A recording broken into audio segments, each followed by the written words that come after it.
Week five. Week five. Wow, you finally made it. Week 1, 2, 3, 4, 5. Now we're here. More service, more service. You know what? 21 and a half years of military service.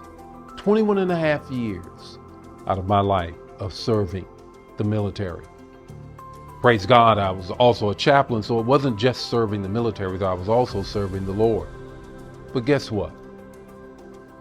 When you're saved to serve. And you're saved to serve for a lifetime. You don't retire out of this. You live this life to serve the whole time. You can't live on God's green earth rent-free. Come on. I mean, really? You think you want to just live on his green earth without paying anything, without doing anything? No. You're saved to serve. You have been saved unto good works. Works don't save you. You're being saved unto good works that he's already prepared before you would ever get here. I love this story of the talents. The story of the talents where he gives one 5, another 2, and then another 1. He goes off and he comes back, and when he comes back, he says, "What have you done with the talents? What have you done? Have you been working? Have you been working?" Well, you know the story, but I'll repeat it. The one that he gave 5 had worked hard and he invested his time and his talent. Got double back. The one that he gave 2 did the same, but the one that had 1 was ashamed, didn't go to work, chilled, sat back, didn't do anything. He watched CNN and ESPN all day long. He didn't want to do a thing. And when he came back, then the master said to him, "What have you been doing? I gave you 1 according to your ability, and all you've been doing is chilling. It wasn't like I gave you too much or too little. I gave you according to your ability. I wanted you to serve me while I was gone. I wanted you to build the kingdom while I was gone. I gave you the talent that was necessary for you to do that. And what did you do with it? You didn't do anything. Now you're talking about how afraid you are, that I'm going to pull, that I'm going to do something. Yes, I am. That's what the master said. This is the story in Matthew 25. He says, guess what? Out of darkness you go. Done with you. Why? Because you didn't understand that you were saved to serve. You didn't understand that what you were doing and what you've been saved to is to take what I have given you and do more with it. That's right.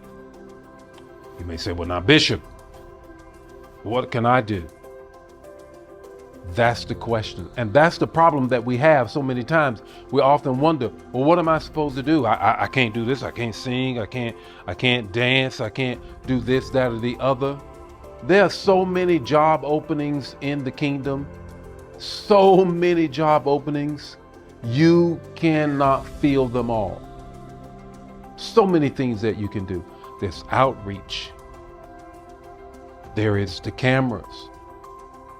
There is praying. There is joining a particular ministry. The list goes on and on and on. We're going to provide it for you. You know, when we look around today, it's very much like the world. When we look in secular society right now, help wanted signs everywhere. And people are like, you know what? If I can't work at home, I don't want to do that job. Well, hey, come on. What are you talking about? Everybody can't work from home. Everybody can't pick and choose. Guess what? God has already picked you. He says you can't work from home, but you can work in the home. He says work in the home. Make sure your home is right. And then you got to go to work for him. You got to serve. You've been saved to serve. So this week is all about you learning how to serve the kingdom, how to apply your life in the kingdom. how to move forward and build his kingdom. Here's one more thing, and then we're going to press on, is this. You know what? So many people want to tell everybody else what to do. But I found this to be true. If you can't serve, you can't lead. Let me say that again. If you can't serve, you can't lead. Because who wants a leader who's never served? The Bible makes it clear, don't put a novice in charge of things. Make sure that they have gone up through the ranks. They know what they're doing. Same thing that we're going to teach you. Now, you already know what we're going to do. You got to read the intro. You got to then take the particular verse that kicks off, that covers the whole week. You got to hear what it's saying.